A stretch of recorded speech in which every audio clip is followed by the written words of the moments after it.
My name is Johnny, and this is my 2024 C8 Z06. So why don't you tell us why you chose the C8 Z06 and your purchase story behind it? Yeah, so I mean, it's a long story, but I'll keep it short. Originally, I was looking for Porsche. I'm more of a Porsche fan, or that's the first sports car I wanted to get. But when I started doing my research, I got into researching the C8 platform, and everything I found out about it, right? Looking at YouTube, hearing the YouTuber stories and doing my own research and whatnot, it was like, man, this is the best bang for your buck. Now, with that came the whole stigma about, you know, midlife crisis, Corvette owners, but I was just like, there's no way that this doesn't scream, you know, that it screams more exotic, right? The looks and all that. So I think based on the engineering and the design that Chevy has been able to do with this car, that's what pushed me to look into the Corvette. And originally I got a 2021 Corvette, right? So that's where the long story begins, which I'll keep short. Long story short, I bought it used out of the Carolinas. I think it was like South Carolina or something like that. I won't name drop the dealer, but it was a bad transmission, right? So hit up Chevy. Literally within a few weeks, I want to say 2-3 weeks, they were awesome about it. They were having some issues, and they actually, some manager or some bigwig gave me a call on a Saturday at that, and they're like, hey, we'll buy your car back and go ahead and spec your own out. And I was just like, I've never done this, right? So I linked up with a Chevy dealership out here in the area, and they had me spec up my own Corvette, a brand new C8. It was a Stingray, and I got into a 2023 Stingray, right? So after that, I didn't think I was gonna get to Z06. It was just with the whole markup at that time, right? The additional markup that the dealers were doing. I was like, there's no way I'm paying 100K over for this car. It's awesome. I think it's worth it, but it's just, I wouldn't do that, right? So the guy at the company where I work at has gotten all his Porsches and all his cars through an auto broker, right? And I actually just gave him a call. I'm like, hey, this is what I want to do. Good thing if you can get me on the list. And I was just trying to get on the list, right? I just don't want to pay a crazy amount of markup. Literally within 24 hours, he's like, hey man, I get you in front of the line. There is going to be a slight markup, but it is what it is. And I was like, hey, is this just get on the list or to actually place an order? He's like, no, you'll place an order, you get your order number, the process will start. So that's what I did. And because Chevy had bought my 2021 back, when I got my 23, for y'all that have gone through that process, you know, you don't pay any markups, you don't pay MSRP, you actually pay below that. You don't pay any license fees, registration. I didn't know all this. It was all new to me. And when I sold my 23, technically I made some money on the Stingray. So because I knew I was gonna make money on it, because I knew I was gonna hop into this one immediately, not on some wait list, I was like, I have to do it. If not, I'm never getting it. So I ended up getting a 24 Corvette back in, I want to say early November of 2023. So that's how I ended up with this car. And I spec'd it out. I literally had 24 hours to give my spec sheet to the auto broker to get in line. And I'm sure like a lot of car guys, we dream about some of our dream cars and we go to their websites and start speccing them out. And I just saved the PDF and I was like, hey, auto broker, I was like, I got that PDF on my desktop, give me 5 minutes. And I just pulled it from my files and I sent it to him on an email, and yeah, I was on the list. We'll start off on the front. The first thing you probably be able to see is it has a front splitter. That's typically an add-on, so it's a little bit longer than when you don't have that option. And I got a carbon flash, of course, because I wanted to keep it stormtrooper colors, right? or panda colors, somebody just black and white, everything. Yeah. The thing I did add is that red pinstripe. It is a vinyl because I didn't want to paint it and not like it, right? So I ended up liking it. I might just have it painted, or might just leave that vinyl there. It looks pretty fun like that. I did go with the black spider wheels on this one, and I did the steel rotor. So for anyone looking for these Z06s, I recommend the carbon ceramic brakes for sure, just because they get really dusty. But I did end up lowering it. I used Paragon Performance lowering collars in the front and just the wrenches in the back. I did it myself. It's Corvettes, it's not like most supercars where they're hard to work on, or if you break a little bolt or something, it costs you an arm and a leg, which that's the story. I did break a bolt. It cost me $30 to replace the front assembly mount on it. But yeah, I did it myself. I ended up pulling out the assembly, the suspension assembly, and lowering it myself. And then here, obviously, you see this is typically an add-on too, red Z06 badging on it. Moving to the back, again, just all stock. And the pinstripe in the back, there's many ways I could have done it, but I ended up going with just a simple pinstripe around, and it kind of breaks off this whole back diffuser here, right? And then going into the engine, since we're here, I did get the red intake painted covers, and I forget this guy's name, Mr. Bun. Mr. Bun built the engine, so shout out to you, because I have no issues with this car whatsoever. You hear all the stories, the ticking, the this and that and the other. So far it's been really good to me. This is actually an option as well, carbon fiber. I believe now they're more black. This has like a brown tinting to it, so I probably will modify this, get more of a black one, just so it can match a little bit more. But that's all I've done here so far. So in the interior, as you guys, some of you guys know, if you guys know the C8 platform, this is a 3LZ. Really easy way to tell is a double stitching here, which I think for 2025 they're going to be standard on 2LZ models, or trim level I mean. Napa leather. I did the blackout interior, which this comes black, the trim here comes black. Carbon fiber level 1, which is, this is carbon fiber, the wheels carbon fiber, this is carbon fiber from the factory, and I did add Paragon Performance carbon fiber overlays on here on the steering wheel. So this is typically like this brushed, but you know, kept the carbon fiber.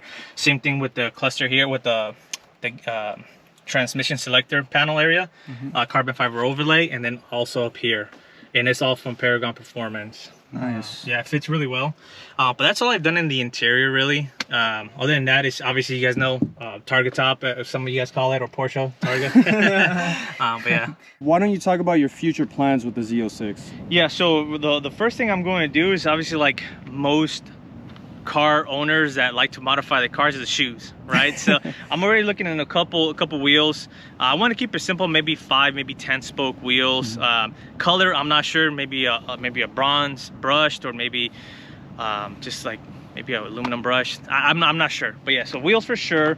I'm gonna change the entire brake system. No, I'm just kidding. I'm not gonna do all that. I'm gonna probably do just bolt-ons. I'm looking into some intakes, Venturi intakes. Also maybe an exhaust system. There's not too many, or the ones that there are out there, they haven't been installed on the Z06s a long time. I kind of want to wait. They sound good on YouTube, right? But I want to hear them in person more than once and see what the options. But I think for the modifications, that's as far as I'm gonna go for now. I don't think I'm gonna do anything else at this time.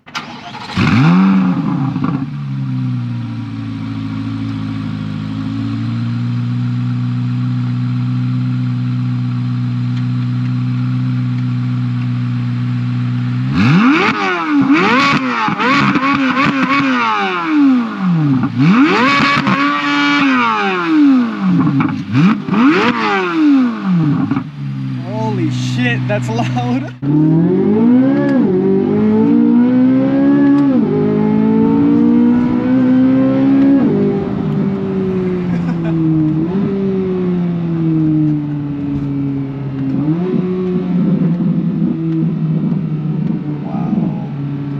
Stock. Stock car, dude, yeah. Dude, insane. This is crazy. What the heck? Alright, so without getting too much into it, you can customize this, but when you double press the Z button, it's ready to launch. Pretty much this is the way I just have it set up. And make sure these guys are not going left, and we're gonna launch it right now. So, ready? Yep.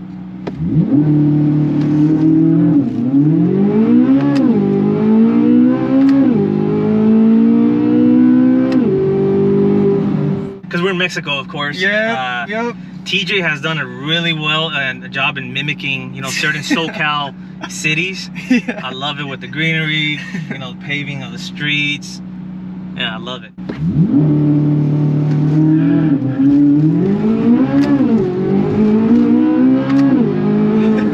A lot of spin, so it was only 3.4, but yeah. Still a fun time. Still a fun time. Alright, so why don't you tell us a bit of advice you'd give to future C8 Z06 owners? Well, the very first advice I think I would give people that want to grab a Z06, a Corvette in general, with the C8 platform, you got to get away from like, oh, what are people gonna say? The stigma of like midlife crisis is for old guys wearing you know, tube socks with New Balance sneakers, which I'm gonna do one of these days and post it. Yeah, so that's the first advice. Second advice is like most cars now, a lot of technology with these cars, right? So get familiarized with the tech of it, because I went to the Corvette performance driving school that you can do when you buy a new car. I did the Stingray and the Z06. I just went to the Z06 one, and the things you can do with this car, man, is insane. I would literally go 130 on the track within 500 feet of the turning cone, slam on the brakes, full control, balance it out, take that turn smooth like butter, dude. It was insane. It was insane. I thought I was pushing it until one of the instructors had me as a passenger, and then they pushed it. The second day we were on the track, this is a 2-day course, by the way. The second day I was on the track, dude, you best believe I was pushing it. And it's the technology of these cars, man. It's very hard to lose control. You have to really try to lose control, right? So it's very safe. So what I'm trying to get at is, don't be scared to drive it like it's supposed to be driven, right? It's a track car. The Z06 is literally the track car of the Corvette line, right? And the Stingray is track capable, is what they call it. The Z06 is the actual track car. So push it, right? Take it to the track. I've tracked obviously a Stingray, a Z06, but this particular one I'll be tracking it in November at Big Willow. We have a private event, invite only type, that we rented out Big Willow, and I'm gonna track this car. Because 2 things you have to do when you buy this car too, is another advice: work on your own car, even if it's just one thing, right? Just to say, hey, I worked on my car, right? Change the oil one time or something, right? For me, I lowered it myself. So I took the whole suspension off, the strut assembly, I mean, and lowered it myself, not knowing what I was doing. Honestly, it was YouTube University, right? So I kind of rolled the dice, but it worked out. Work on your own car and track it. You know, if you have a race car, you know, just, I mean, yeah, don't get all too crazy, but you know, track it at least once. I think it'll be fun, right? So that's other advice. Another one is really, if you get a chance, spec your own car out. And what I mean by that is try to order it instead of buying what's on the floor, unless the spec matches exactly what you want. Do your research on the specs, right? Like for me, I thought I did a bunch of research, but like I mentioned earlier, the carbon ceramic brakes, that's the one thing I wish I could have gotten here. Right? Damn, Irvine drivers, man. Yeah. I mean, TJ drivers. Yeah. But I said, my gosh. So yeah, I think do your research on what you'll like. Like for example, this is a 2-tone seats. My 2021 was all white seats, and then within like 2 weeks, I was wearing jeans, and you can see the blue stain, obviously the denim, which kind of sucks, right? Yeah, so do your due diligence on what you want, the color combo, what kind of carbon fiber options you want, stuff like that. So I think that's another piece of advice. What else? Use an auto broker. I don't know, I've used them one time, and I swear by it now, I'm only going to use auto brokers, because they make the process so seamless. They do everything for you. Just tell me, this is what I want, this is my line, this is my top or bottom line, whatever, and yeah, and that's about it, right? And they find a car for you, or they get you, like for me, they get you in the front of the line, and yeah, it was worth it. What else? I think that's I mean, I can't think of anything else, mainly because now I got the itch to go fast again, so yeah. So I was like, I don't know, we're about to do donuts here in front of this place. No, just kidding, we're not gonna do that. We're gonna chill out. Yeah, we're gonna chill a little bit before they call the federales and the Mexican polices on us, you know. Exactly. A few more points: when you have a car that you love, whether it's a race car or not, whether, you know, even if it's one of those Beamers, no hit on, no offense on the BMW owner. I have 2 BMWs. I was kidding. Go on. No, I'm just kidding. No, whatever car you have, I encourage people to go to car meets. Go to your local car meets. You get to meet a lot of car enthusiasts. It's a good community.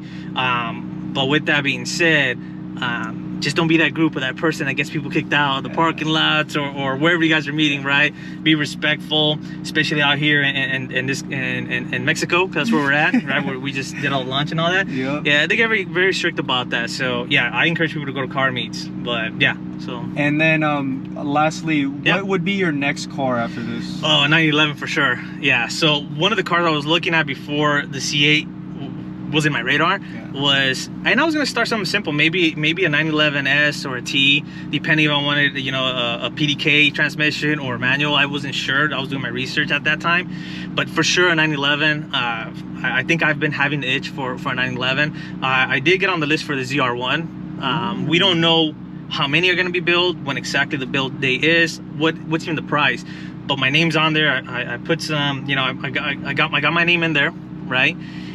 So I think next summer-ish, summer 2025, we'll know a little bit more about that. Once I know more of a concrete timeline, I would be tempted. I don't know yet, right? I don't know if I want to keep this car forever.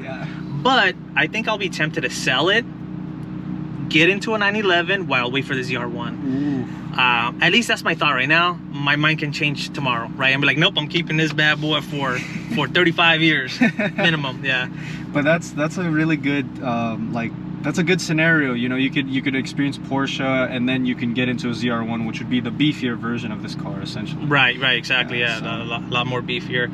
But yeah, I mean, if I could right now, GT3 RS, of course, right? 992 GT3 RS. Who wouldn't? Who wouldn't? Yeah, who wouldn't? But you know, of course, realistically speaking, yeah, maybe a Carrera S or a T, or maybe even pushing it to a GT3, right? GT3, yeah. So something like that.